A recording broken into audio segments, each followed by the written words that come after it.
Laurenz, thank you so much for joining me for a conversation on Pillow Talk sessions. I'm looking forward to speaking with you and going into some depth about a few topics. But firstly, and actually I want to give an overview of Global Living Apartments. You originally were based in Berlin, and now you operate across about 9 cities in Germany, and I believe you have about 150 units that are under operation and management as well. But my first question for you is that your background's a little bit different. So you don't come from hospitality. I believe you come from LegalTech, and your co-founders come from different industries. First question is, what is it about hospitality that attracted you guys? Second part of that is, what do you bring that is different to hospitality in your thinking as you're running your operations? Yeah, Jessica, thank you for having me in the podcast. I would say, we are coming also with 3 founder, which, found Global Living 2022. And we're coming from different backgrounds, from Austria originally. So moved to Berlin like 2021. And we met together all in the same legal tech firm, as you mentioned. And we're coming from a bit this startup environment. Also, both of my co-founders were before in startups or even founded companies before. It means basically we do have a bit of background in founding a company. We don't have any, or we hadn't any background in the hospitality industry, and which leads us to think about together in which industry is the most need of digitalization and where can we bring our thinking of starting a new company in a before case legal tech environment and even the tech part, where can we do this pretty good? And we saw in that case that the hospitality industry is a pretty basic with not that much technology in it, because when, for example, we get together in Stuttgart, city in Germany, and I came to the front desk, and the front desk gave me a sheet where I have to fill out it by myself with hand. They took it, then they type it in their computer, and that's pretty not the state of the art we would like to operate. And there we saw, okay, there is a need in this segment how we operate on the one hand our own houses, but also help other providers, help other hosts to even do the digital trend, which is now occurring, of course. Yeah, that's where we come from. That's where we are now. That's what we're doing. So I guess from your own experience as a guest, but also just by looking at the industry, you really saw that opportunity to do something different and disrupt and change. Just out of curiosity, what other industries were you also looking at as you were deciding to do a startup together? Yeah, we had a few possibilities, but not that much, because we said, okay, we would like to focus on 2, 3 other opportunities. One was also in the commercial business, so doing shipping stuff. But this wasn't as good as the hotel industry, because also direct after COVID and with all the immense topics which we had in other industries, we thought it's the best time to go into the hospitality segment, even with other competitors which went out of the market because of COVID. And yeah, there was, I think, a really perfect time to do so. So it was 2021 that you launched, which was still quite heady to COVID days, wasn't it? It wasn't like the first year of the pandemic when we were all under lockdown, but that second year was a real shift in terms of particularly in short stay accommodation, because there was a real sort of urge and growth in the demand for short stays, particularly over hotels, and especially in domestic markets and things like that, because some countries we still couldn't quite travel outside of our own country. So it was a real sort of golden time, that 2021 in the industry. But you guys operate service departments, is that correct? So sort of more in the kind of the service apartments. So what was it about that particular asset class that was attractive to you? Yeah.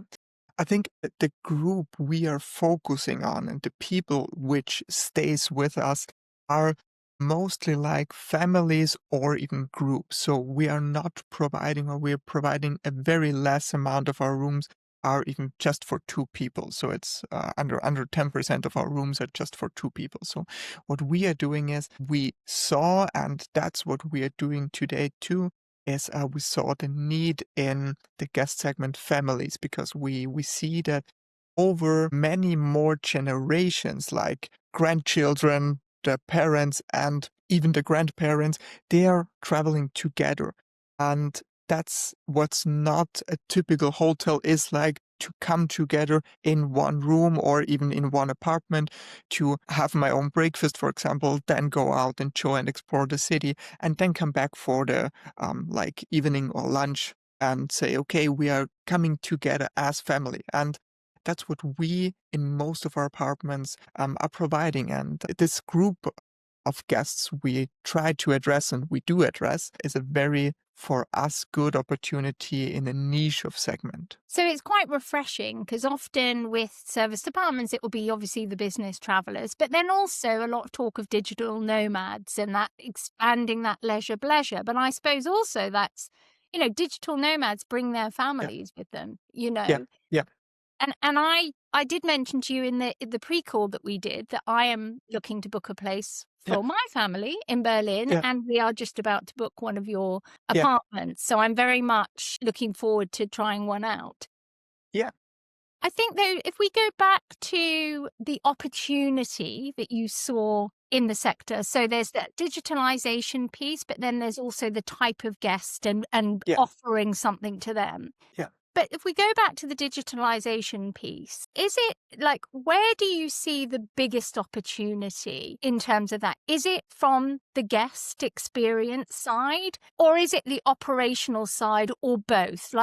And so that, I guess, would be the first question. Then I've got a follow up I'd love to ask after that.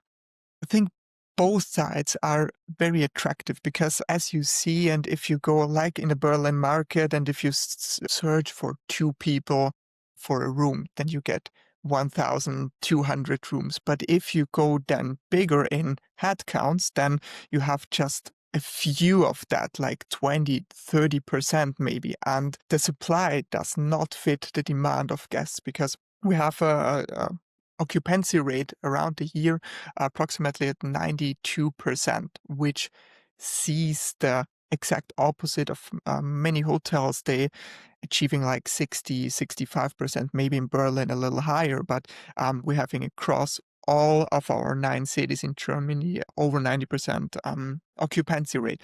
And that's what we see in supply and demand. And then we are doing it very much more in a digital way, so that we address also young people, but also the older generation, which is a little bit curious and say, okay, I would like to try that out because it's new maybe for them. And yeah, these both sides are very, very much interesting for us. So I'd say. With a 91% occupancy rate, tells me I better book quick for the for the apartment that I Absolutely, want. yes. Absolutely. But can we talk about the German market? Because I've been in the short stay and the hotel space for a number of years. And the last couple of years, there's a lot of excitement around not just Germany, but the whole of the DACH region as being a very quite fast growing short stay market. So give us all, if you don't mind, an overview of the German market and what's kind of going on there that's making it so interesting to see what's kind of happening. Yeah, sure. I think there are two major topics we can address in Germany. So on the one hand, you have the major market like Berlin, like Munich, like Hamburg, but you do have, and that's what we are seeing today with our openings of our new houses, is that also markets like with smaller cities like Jena is a small city in Germany, or Chemnitz, we are opening a house next month in Chemnitz. We see that there is a lot of demand, and we didn't expect. For example, we opened a new house in Jena in August 2025, so last year, last 6 months. And we had an, of course, financial plan how it should look like. But that was tremendously more on demand, which we didn't expect at all from a small city, because you do have a lot of industry in such small cities too. Like in Jena, you have Jena Optics, which is a big company which is also listed in the public market. There you have the business traveler, as you already mentioned, but you do have also, and that's the second part which we offer, is you have the business traveler. They are traveling with their kids, with the family, because they can so.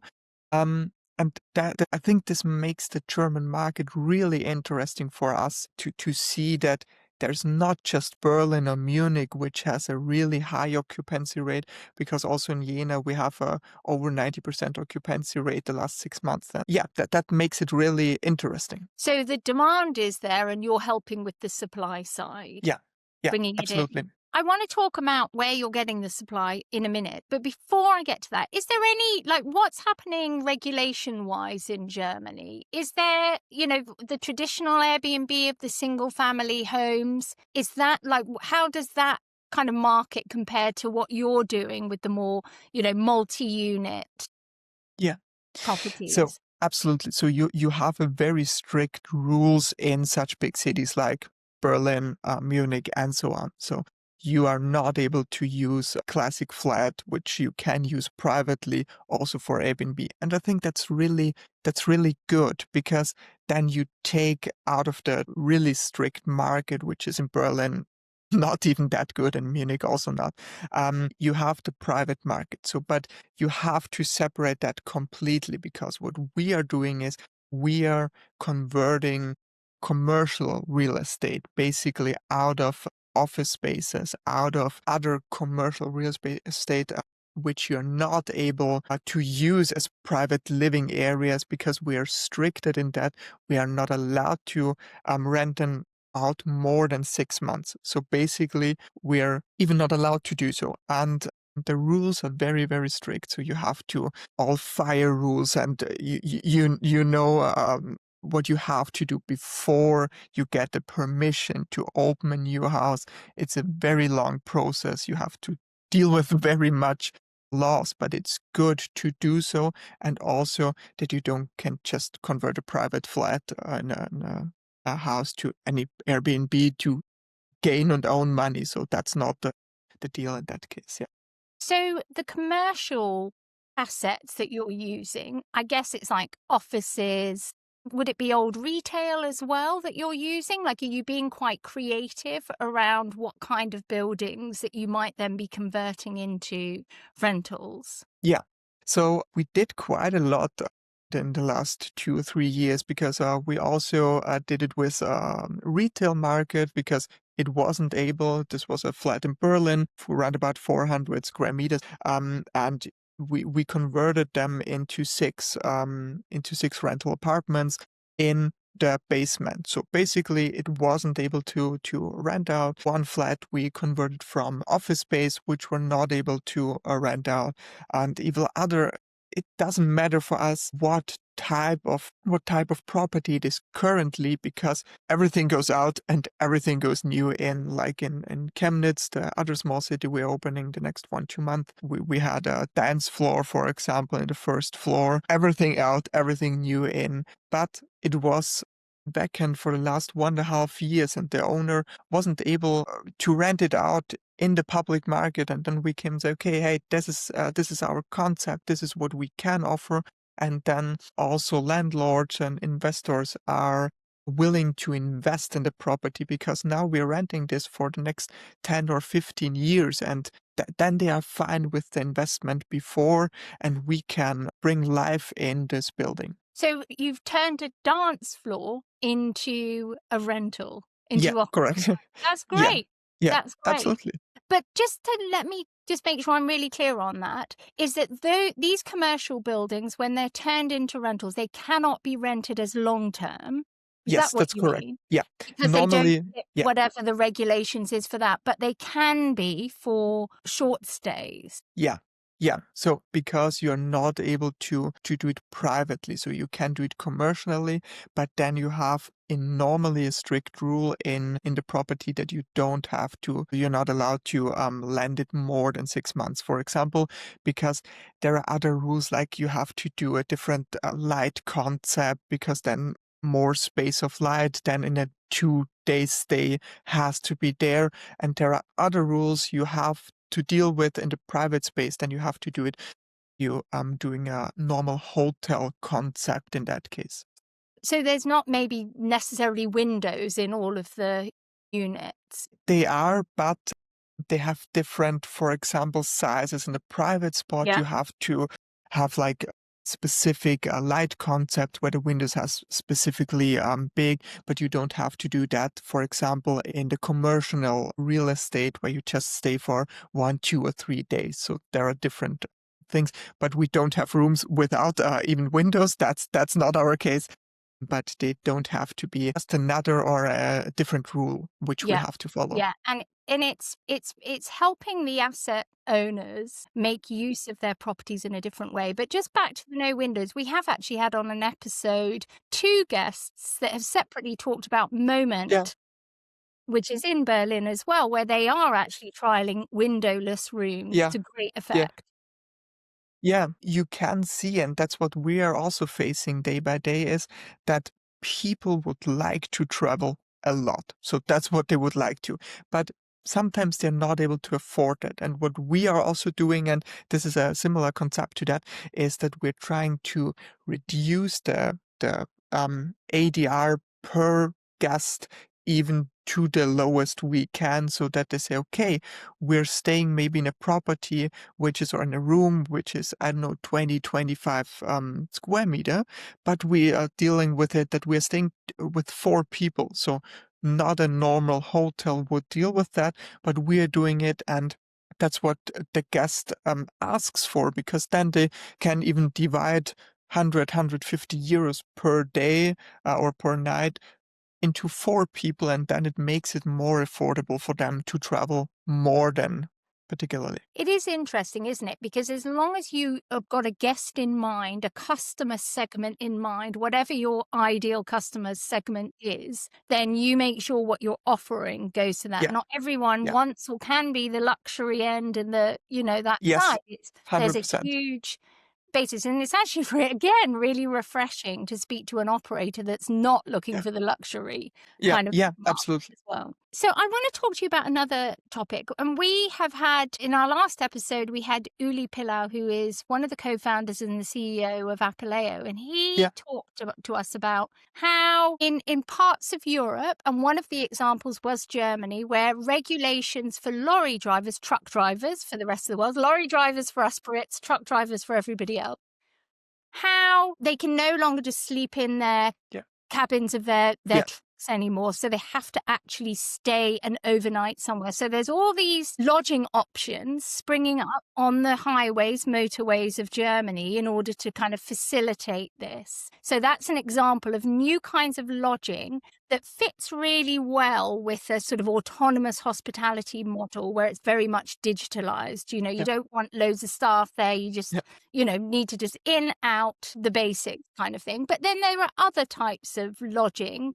might be cabin, quite high end yeah, cabins in the woods that really yeah, fit. yeah, We're seeing and we've been probably, I guess, since COVID, seeing so much more variety of what hospitality and lodging is. We're seeing the convergence with the living sectors. We're seeing hotels kind of expanding in different ways. How do you sort of see that, like those opportunities where there's, and again, one of them is what you've talked about, sort of the extended family stays, the making sure that rooms fit many people or lots of different people. You're also looking at commercial real estate in a creative way. Anything else that you think that you're interested in or that you can see happening in the market?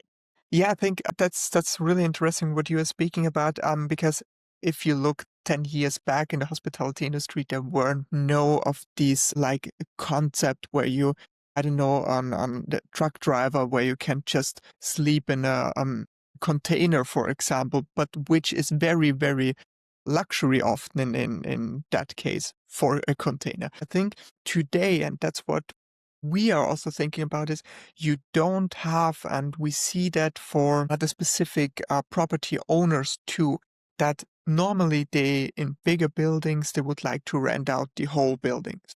But what we are doing is we don't need in most cases the whole building. So we say, okay, we take floor number 2 and floor number 4 because they didn't rent out in the office market, for example, pretty well. But it doesn't matter for us. So I think hospitality concepts fit in each property because you always have a certain amount of guests who are looking for this specific type of property, as you mentioned.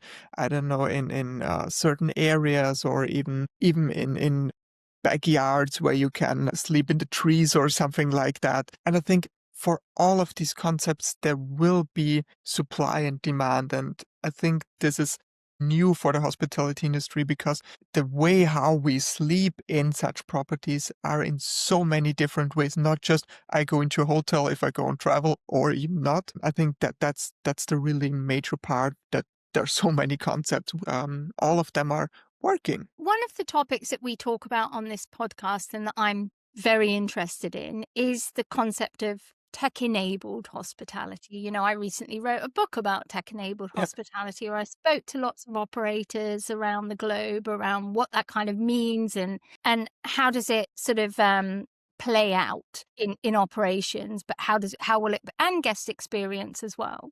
But in terms of with you, and I believe you've got 160 units, and I think you've told me you've got 3 co-founders and you've got 2 staff running. So there's 5 who are kind yeah, of running it.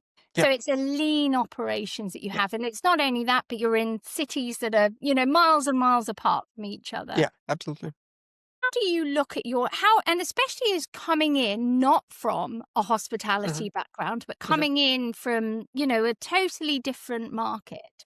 How have you looked at your tech stack and developed your tech stack to make it as efficient as possible for you to operate, but then also for your guests to experience? Yeah, I think what makes it really interesting for us is how is automation be defined? Because most of the people who are long in the hotel industry, for example, just define automation in can send an email or even invoice to the guest via email.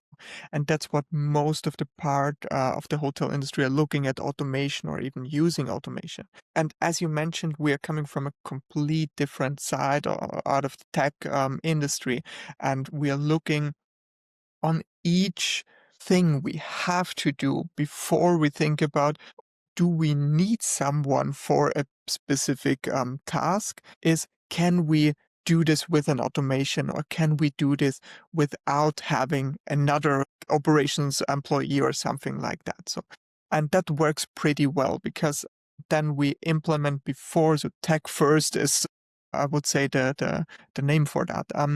And what we are doing, and we are building everything around, you mentioned Apoleo. We are using Apoleo out of the scenario that we need an open API to build around the heart, which is Apoleo, all of our tech stack. And this is on the one hand, of course, the complete AI segment. I've just recently got the numbers. We had in the last year over 20,000 messages from and to guests which never talk to us. That's just the AI, which was approximately over 800 to 900 hours, which we saved for employees not to handle. And what we are facing is that this is not even lower the guest satisfaction. It's the opposite around. It highest the guest satisfaction because they get messages from us before they even ask for the question, or when they get asked, they even get it on demand. Then, and that's the major part where really a satisfaction appears, is when they do have a problem, we can solve this within minutes or even a few hours. So, because we're just getting 5 to 10% of all guest messages really to a personal staff employee. And that makes it really, really good, because then they can deal with the guests emotionally if there is any problem, or even physically if we do have, I don't know, there's not the best cleaning maybe that can appear. So, but then we can deal with the guests. We can help them very quickly and not have to deal with where can we park, or are there towels in the room, or something like that. Can I check in early? So the questions which get asked day by day, every day, we don't have to answer them. So having said that, most of our guests, we do not have any contact to them in a positive way, because they just need us in the type of emergency or even a complaint they do have, which is hopefully not as much as the messages. And building this around over Apollo in our case, it's really amazing, because also our cleaning teams operate completely digital. We have a software where they can take a photo of something which is broken. We get a notification. We can handle this with our maintenance guy on site when the cleaning team is ready. And even it is 10 o'clock in the morning or 1 p.m., the guest gets directly a WhatsApp message, hey, your room is already done. They don't have to ask for, hey, is my room already done? Can I enter? No, we are proactively send them messages to say, hey, now your room is ready.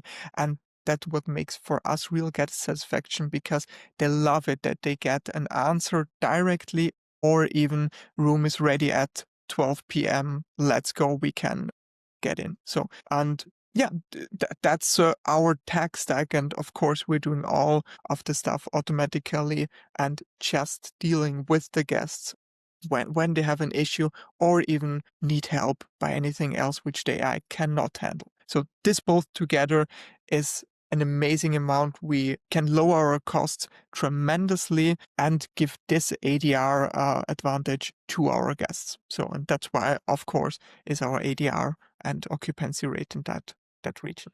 In hospitality, we have a sort of, there's an argument going on, or there's a conversation that's been going on for a while. And it's like, okay, AI is great for certain things, but the human touch will still be really important. And Yeah, that hospitality and the human touch, I think that is a slightly simplified argument. And you said something that is really interesting. And if you think about hospitality and you think about what good service is, it's about meeting expectations, yeah, exceeding expectations, and anticipating needs. And everything that you said there were those two things, yeah, anticipating the needs and also meeting and exceeding expectations without a single human in the loop there. And that, I think, is where we're going with hospitality, is that, yes, of course, we can still keep saying, yes, we'll have humans in for certain parts of it. Yes, yes, yes. But actually, do we really need it? Because we can provide maybe, well, and you're saying a better guest experience by using automation and technology to get that yeah, meeting needs, yeah, anticipating needs, meeting expectations bit. yeah. Absolutely. And I think that the perfect example is when we are traveling, all of us by our own, and we are not going into a service department. We see, for example, I'm privately in any time I'm able to, I'm in Las Vegas because I love the city there, but you have to stay in line for an hour to get Yeah. just your key, because there's Yeah. so many I was rooms. in Las Vegas in October, and honestly, it wasn't just one front desk I had to go to. I had to go to one Yeah, front desk, then another yeah, one, like yeah, nuts. yeah, yeah, I can't believe absolutely. you like Las Vegas, though. Yeah, yeah, but that's not necessary. If a guest needs Yeah. help, they try to get help on the phone by personal assistant. Perfect. But I don't have to wait in line for an hour or two to even get my key code for something which I can easily do by myself, because it doesn't matter for me to, I don't know, fill out for 2 minutes. They don't have time even for me. And that's what we are changing in that case. We have time for our guests because we put out everything which is not necessary to get answered by human interaction. So, and that's why we can take time for our guests, and this is where guest satisfaction appears. It is. Las Vegas does always shock me because on one level it's so futuristic, but then it's so backwards, Yeah, when it absolutely. does come to the experience as well. Yeah, it There's a is. real sort of, there's a paradox there, a Yeah. duality in Las Vegas for sure. Laurenz, just as we wrap up, what I would love to hear from you is what excites you. If you're thinking about the next 5 years in this industry, what is Mhm. it that is really exciting you about what might happen in the next 5 years or so? Yeah. That's a pretty good question because we're thinking about this a lot regarding also how guests will book the apartment. I think the type of how we travel will change a little bit also over the years, but I think that the way we book the apartments and hotels, this may change a lot because people are today talking with ChatGPT and all other AIs about their travel and vacations. And the question will be, where will we book in the next years and how will we decide as individuals where I book, or do I give this everything to an AI and say, hey, I would like to go to, for example, Las Vegas the next 2 weeks. This is my budget. I would like to have, I don't know, a front desk or not. I would like to have a gym or not. And then AI is doing the rest for me. So, and this could appear. And then the question would be, how can we as provider go to that guest and say, hey, we are the perfect fit for you? Is it then just by using AI and they are just filtering out? And I think this will be the most important question. And I recently talked to Booking.com, for example, and they do have an integration currently with the first one, I think, with ChatGPT, for example, Yeah, when I you're think using the Pfizer app. does as well. One other one I did notice yesterday, but Okay. Booking.com definitely does. Yeah. And you just type into your phone, I would like to go there, and then they book directly the apartment for you. I think there's the way we go. I think also that not even people will be able to wait for answers of a reception that long when they ask something they would like to, like on Amazon, they would like to get immediately answers. And this is also what not even is a tremendous shift, but I think it's will be very much important because this is what most of the hotels has to do, that they get way much more in the automation segment. So, this shift of how consumers research and buy Yeah, products, whether it's a yeah, hotel stay, a service department stay, or it's a pair of trainers, is like so seismic how this is going to change. And my view is that the hospitality industry is in part still a bit of yeah, sleep to yeah, this, what yeah, is both a huge risk but yeah. also challenge. And how are you making sure that at Global Living Apartments you're ready for this shift? Because it's most definitely coming, and either you're asleep at the wheel or you're really kind of leaning into it. Yeah, I think, and this will be the major part which we have to deal with is how AI will decide on which apartment fits best for the guest. So, and currently I can't answer the question because we don't know it how they really decide to that because of I don't know how I searched on Google or what I booked recently the last years and days. I think the most important part will be everything which I can do for the guest. Like, do I have such advantages for the guest? Like, do I have a gym on site, for example? Do I have certain areas where the guest can deal with? So, what can I offer to the guest that, for example, the AI says, okay, you are the best fit for his needs? I think giving the guest all we need and focus on specific guest groups which you will address and be the best in this niche will, of course, think will be the competitive advantage you can bring. So basically, if you address all, you don't address no one. So that's in the marketing segment often said. And I think that's really also when booking over AI, you have to address a specific niche and then give all what you have for them. As the Americans say, there's riches in niches, isn't there? Yeah, So, Laurenz, thank you so much for coming on the podcast. I've really enjoyed this conversation and hearing your thoughts on things and getting sort of deeper in some of the topics with you. Just to sort of bring us out of the podcast, and we will put all your contact details in the show notes so that everyone can kind of check you out, check your company out as well. But what is it that you're most excited about for you and your company over the next year? I think what we would like to do is, on the one hand, own our own properties in that case. But on the other hand, and that's what we saw over the last month and years, that so much smaller or mid-size hotel owners or short-term rentals owners are struggling with all of that stuff. How I can handle the guests, how I can fix all those problems by my own. And what we are trying to do, and we did recently a big project which we are now launch in 2 months in Passau with a big investment for.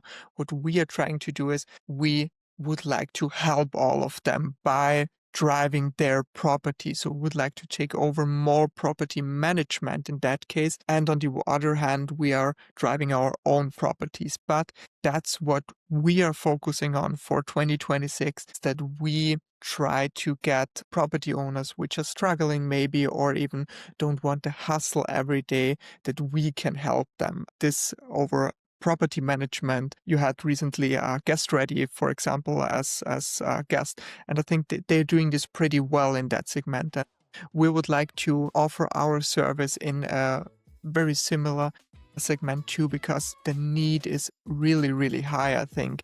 And most of the generation said they're driving cool properties, but maybe they need help in that case. And that's what we would like to provide.